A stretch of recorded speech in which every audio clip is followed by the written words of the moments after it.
تراک محبوب مرسدس بنز اکتروس ال برای سال 2025 نونوار شده و نگاه بکنید ببینید چقدر از نظر آیرودینامیکی پیشرفت کرده. 3% بهینه سازی شده، تمام مسائل رفاهی رو درش به کار بردن. در 3 کابین مختلف این تراک ارائه میشه که بزرگترین کابینش گیگا هست، بزرگترین حالت رو داره. داخل کابین رو کنید فرمون کاملا میشکنه میره بالا، شما به راحت باشید و فرمون برمیگرده.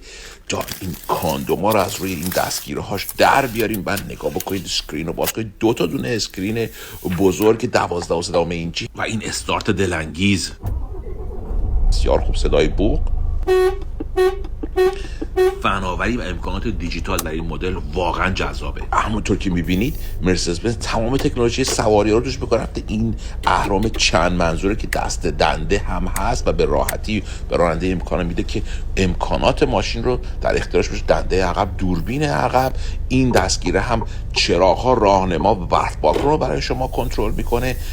نگاهی به داخل کابین، تمام کلیدها و اهرم‌ها با کیفیت خوب مرسدس بنز طراحی و ساخته شده. 2 تا دونه یخچال در این بغل تهیه شده برای شما، تعبیه شده که میتونید استفاده کنید. صندلی راننده سرد و گرم میشه. سقف تراک بسیار بلند هست که راحت میتونید توش استفاده کنید. کابین رو کانفیگوریشن متفاوت میتونید بکنید، چراغ مطالعه، صندلی شاگرد میتونید اصلا برداشته بشه و فقط یک صندلی مطالعه بشه. فرمون کاملا میاد بالا. نسل سوم موتورهای OM 471 که 12.8 لیتری با 2100 نیوتن متر و قدرتی بین 420 تا 520 اسب بخار در قلب این اکتروس ال قرار دارد و مصرف سوخت بسیار مناسبی رو برای این مدل درست کردن.